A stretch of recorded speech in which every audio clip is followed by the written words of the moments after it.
শেখ হাসিনা সহ ১১৩ জনকে অব্যাহতির সুপারিশ। অব্যাহতি মানে বোঝেন তো, মানে যেটাকে আমরা বলি বেকসুর খালাস। অব্যাহতি মানে এই মামলায় কোনো নাম টাম থাকবে না, কোনো সমস্যা নাই, তুমি আসামি না, এরকম একেবারে অব্যাহতি। এখন শেখ হাসিনা সহ ১১৩ জনের অব্যাহতি কি জন্য, এই কারণটা নিয়ে আমি আলোচনা করব। কি জন্য অব্যাহতি দিতেছে? আমরা তো জানি যে ডক্টর ইউনূসের শাসনামলে ডক্টর ইউনূস যতদিন আছেন ততদিন, আর যাই হোক আওয়ামী লীগের তৃণমূলের নেতাকর্মীরা হয়তো জামিন পেতে পারেন, কিন্তু শেখ হাসিনা বা প্রথম সারির যে নেতারা আছে, মানে আওয়ামী লীগকে শেষ করে দেওয়ার জন্য যাদের প্রয়োজন তাদের জামিন হবে না। এটা কিন্তু বিশ্বাস না, এটাই বাস্তবতা ডক্টর ইউনূসের আমরা বক্তব্য বা কার্যকলাপে আমরা দেখতেছি।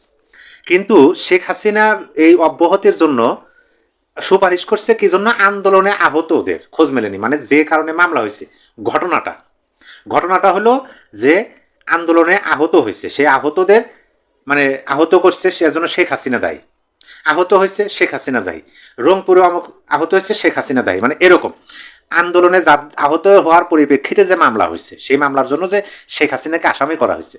এখন সেইটা তো তদন্তের বিষয় যে আসলে ঘটনা কি। এটা কিন্তু সবচেয়ে ভালো হয়েছে যে ডক্টর ইউনূসের শাসনামলে এগুলো হচ্ছে। অন্য কারো শাসনামলে হলেও হয়তো বা অনেকেই বলতেন যে এটা শেখ হাসিনার পক্ষে করা হইতেছে বা আওয়ামী লীগের সাথে হাত মিলেছে, কিন্তু ডক্টর ইউনূসের তো হাত মেলানোর কোনো প্রশ্ন নেই। কিন্তু তদন্ত করতে গিয়ে দেখতেছে যাদের যাদের নাম উল্লেখ করা আছে যে ইনি অমুক জায়গায় এতটার সময় আহত হয়েছেন, এই প্রেক্ষাপটে ইনি অমুক জায়গায় আহত হয়েছেন, তমক জায়গায় আহত হয়েছে। এখন এই যে নাম আছে দেখতেছি, কিন্তু বাস্তবতা তো মিল পেতেছি না। আহত ওরা কই? এই নামের আহত ব্যক্তিকে খুঁজে পাওয়া যাইতেছে না। তার মানে কি ঘটনা ঘটে নাই? মানে আরো সহজ ভাষায় যদি বলি, ধরেন আপনি আহত হয়েছেন, মানে আপনাকে মামলা দিচ্ছে, কি করছে বলে আপনি একজনকে আহত করছেন। এখন আপনার মামলা দিচ্ছে, ওটার তদন্ত করতে গেছে গিয়া আপনি যে বলছে যে রাসেলকে আপনি আহত করছেন, এখন আইসে আহত রাসেলকে আর খুঁজে পাইতেছে না, মানে ভুয়া মামলা। সহজ ভাষায় ভুয়া মামলা, মিথ্যা মামলা। তাহলে আপনি কি তখন তদন্ত কর্মকর্তা গিয়ে আদালতে বলতেছে, মাননীয় আদালত আমরা তো তদন্ত করতে গেছি, তদন্ত করছি, কিন্তু এখানে যাদের নাম আছে আহত ব্যক্তিদের আমরা তাদের খুঁজে পেলাম না, ঘটনার সত্যতা আমরা যাচাই করতে পারলাম না, আদৌ এই নামে কেউ ওই দিনে ওই সময়ে ওই জায়গায় আহত হওয়ার হয় নাই। এই যে সুপারিশটা করে দিল, ঠিক আছে, এইটা হলো কি সূচনা। এটা কি হলো? সূচনা হলো। কিসের সূচনা হলো? আওয়ামী লীগের সুসংবাদ পাওয়ার সূচনা। একটা নিউজ যেটা বললাম, প্রথম জামিন পেলেন আন্তর্জাতিক অপরাধ ট্রাইব্যুনাল থেকে আওয়ামী লীগ নেতা, মানে ইউনূস সরকারের আমলে প্রথম জামিন পেয়েছে। এখন ধীরে ধীরে আরো সংবাদ পাইবেন যে অমক নেতার জামিন, তমক নেতার জামিন, আবার অমক ঘটনা তদন্ত গিয়ে সত্যতা মিল পাওয়া যায়, এই বিষয়গুলো আসবে। সকল মামলা থেকে কিন্তু না, ভালোভাবে আবার খেয়াল করেন, আহতদের খোঁজ মেলেনি শেখ হাসিনা সহ ১১৩ জনকে অব্যাহতির সুপারিশ। আদালতে সুপারিশ করছে যে শেখ হাসিনাকে অব্যাহতি দেন। শেখ হাসিনা সহ আরো ১১৩ জনকে আসামি করে যে মামলাটা করা হয়েছে, এই মামলা ভুয়া, এই মামলা মিথ্যা, এই মামলা সত্যতা নাই। যদি সত্যতা থাকতো তাহলে আহতদের খোঁজ খবর পাওয়া যেত, কিন্তু আহতদের খোঁজ খবর পাওয়া যাচ্ছে না, তার মানে মিথ্যা। এখন আপনি বলতে পারেন যে আমি কিভাবে এটা বলতে পারি যে যতদিন যাবে আওয়ামী লীগের জন্য ভালো খবর আসবে, সুখবর আসবে। আমি কিন্তু বলছি শুধু আওয়ামী লীগের জন্য না, আওয়ামী লীগের নেতা কর্মীর সমর্থক, বাধ্য হইয়া সমর্থক এবং ইচ্ছাকৃত সমর্থক, সবার জন্য সুখবর আসবে। কারণ আমরা তো জানি মামলাগুলো হচ্ছে রাজনৈতিক উদ্দেশ্যে মামলা করা। বাস্তবতার মিল খুঁজে পাওয়া তো খুব কঠিন। কারণ দেখেন ধোঁয়াশাটা কোথায়। ডক্টর ইউনূস বললেন যে ম্যাট্রিকুলাস ডিজাইন, আর ডক্টর ইউনূস বিশ্ব মার্কেটে যাকে পরিচয় করে দিলেন যে ইনি হলেন মাস্টার মাইন্ড, মানে ইনি সকল প্ল্যান পরিকল্পনা করছে কিভাবে আন্দোলনটা হবে। তিনি আবার পরবর্তীতে প্রকাশ করলেন যে ১লা জুন থেকে ১৮ই জুলাই পর্যন্ত সকল কিছু ম্যাট্রিকুলাস ডিজাইনের মাধ্যমেই হয়েছে। তারপরে নাকি ম্যাট্রিকুলাস, তার মানে কি যে স্বীকার করলেন, তারিখ যাই হোক, আপনারা যতদিনই ম্যাট্রিকুলাস ডিজাইনের মাধ্যমে করে থাকেন না কিন্তু তারিখ যাই হোক, স্বীকার তো করছেন, মানে ঘটনা সত্য আপনারা প্ল্যান করছেন, গোপন প্ল্যান, সূক্ষ্মভাবে প্ল্যান করছেন।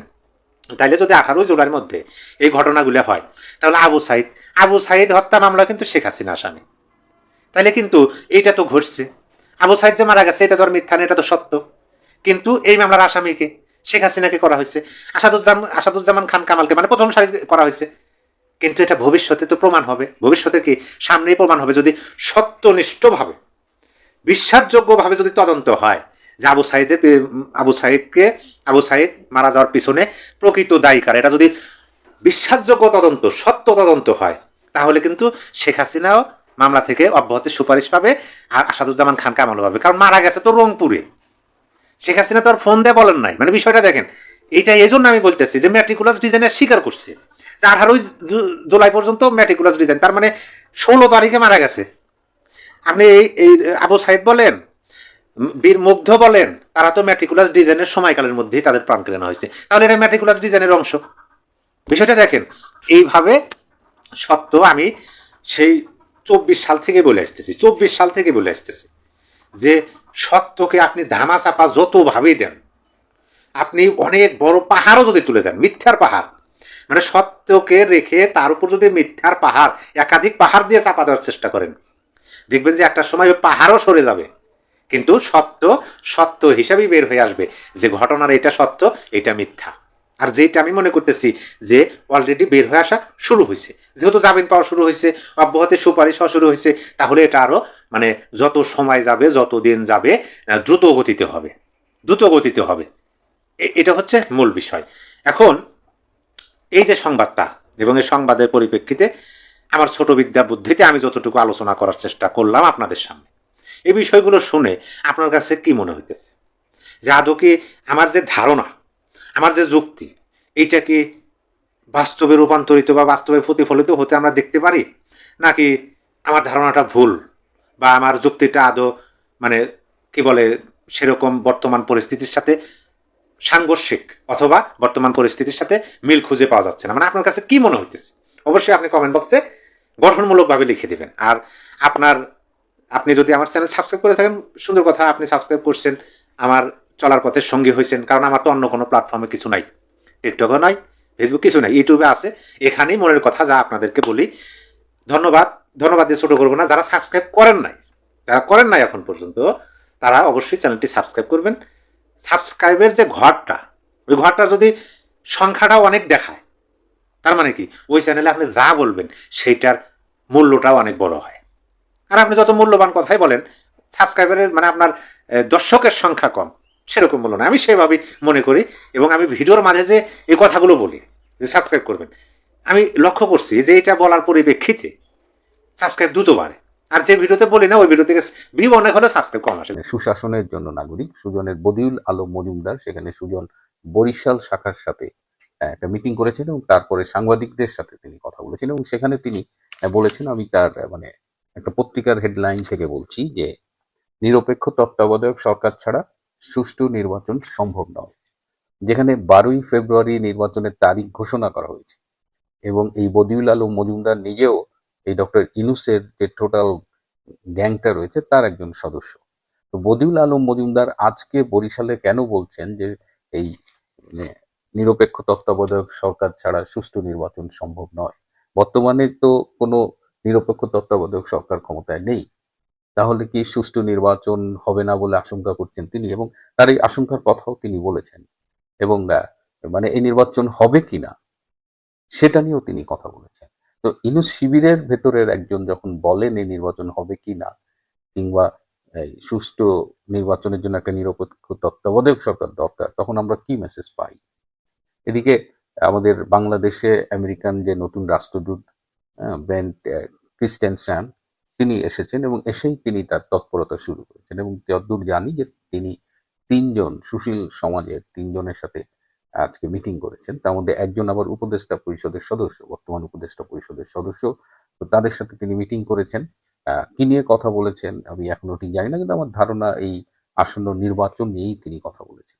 আবার ঠিক একই সাথে আমরা দেখছি যে আমাদের পার্শ্ববর্তী ভারতের সাথে আমেরিকার একটা সম্পর্কের টানাপোড়েন চলছে এবং ট্রাম্প মৌখিকভাবে অনুমতি দিয়েছেন যে ভারতের উপরে ট্যারিফ 50% এখন আছে, সেটাকে নাকি 500% করা হবে। তো এই অবস্থায় ভারতের যে নবনিযুক্ত রাষ্ট্রদূত সার্জিও গার, তিনি গতকাল দূতাবাসে একটি বক্তৃতা করেছেন এবং তিনি বক্তৃতায় বলেছেন যে আমেরিকার কাছে সবচেয়ে গুরুত্বপূর্ণ দেশ হলো ভারত এবং তারা একটা প্রযুক্তি কেন্দ্রিক একটা জোট করেছে রিসেন্টলি, প্যাক্স সিলিকা। এই প্যাক্স সিলিকায় তারা এখন ভারতকে চাইছে যে ভারত এখানে জয়েন করুক। এবং সার্জিও একটা খুব ইম্পর্টেন্ট কথা বলেছে যে তিনি ট্রাম্পের সাথে পৃথিবীর অনেক দেশ ঘুরেছেন, তিনি ট্রাম্পের খুব ঘনিষ্ঠ এবং তিনি দেখেছেন যে মোদি আসলেই ট্রাম্পের খুব ক্লোজ ফ্রেন্ড।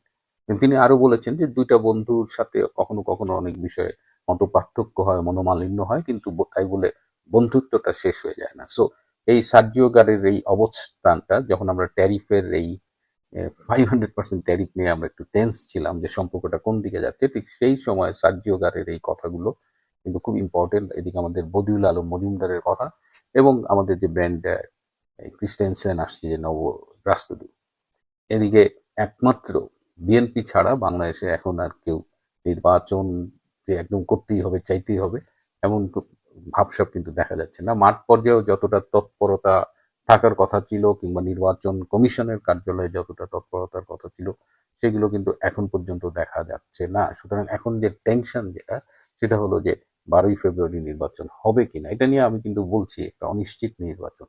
এই কথাগুলো বলার একটা কারণ হলো যে আজকে আমার একটা সূত্র আছে যে আমেরিকান এক্স ডিপ্লোম্যাট, তিনি এখন রিটায়ার করেছেন, তার বয়স প্রায় 70। তো তিনি তার সাথে বিভিন্ন আমেরিকার কূটনৈতিক অবস্থান সম্পর্কে আমি মাঝে মধ্যেই কথা বলি। তো তিনি সবসময় কূটনীতির ভাষায় কথা বলেন, হ্যাঁ, যে মেবি হতে পারে, যেটা হয় অ্যানালিসিস। কিন্তু আজকে তিনি একদম সরাসরি বললেন যে বাংলাদেশে 12ই ফেব্রুয়ারি নির্বাচন হচ্ছে না। তো আমি একটু সারপ্রাইজড হলাম, কারণ এইভাবে একদম স্পেসিফিক এই ভাষায় কথা বলে না।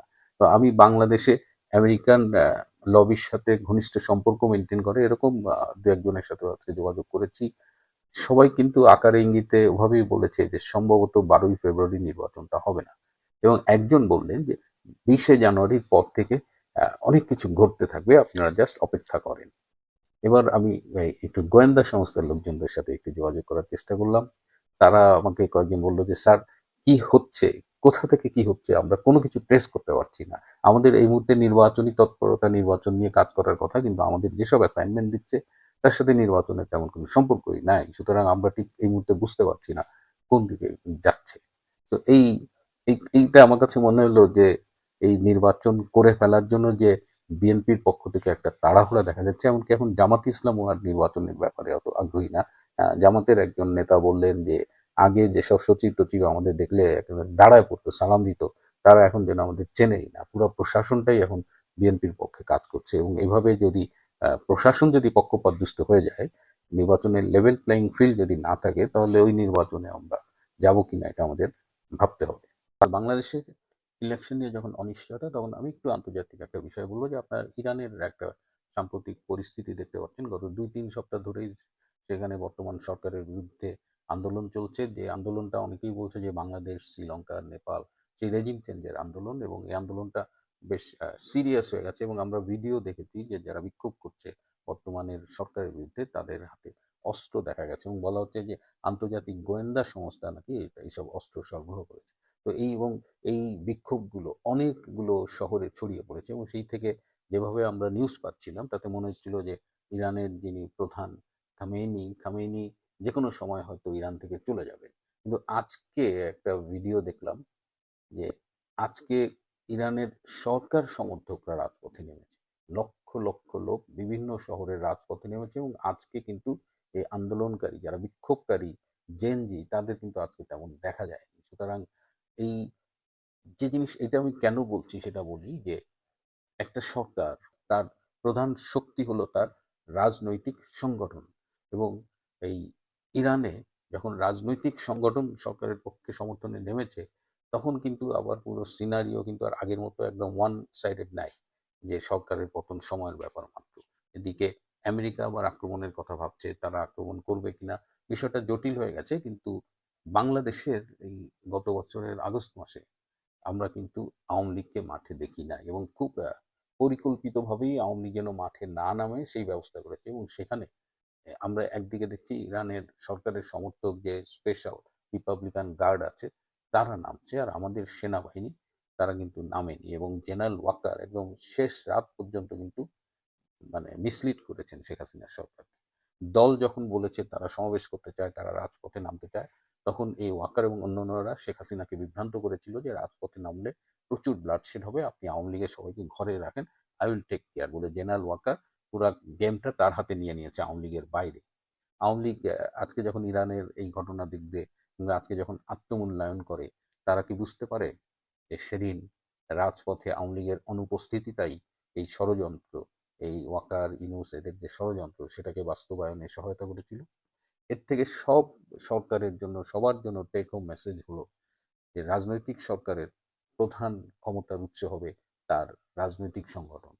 আমলা, আইন শৃঙ্খলা রক্ষাকারী বাহিনী, আর্মি, এরা কখনোই কোনো সরকারকে নিরাপত্তা দিতে পারে না, বরং সময় সুযোগ পেলে এরা পোল্টি খেয়ে যায়, এরা ডলারে বিক্রি হয়। কিন্তু দিনের শেষে যেটি থাকে সেটি হলো রাজনৈতিক সংগঠন।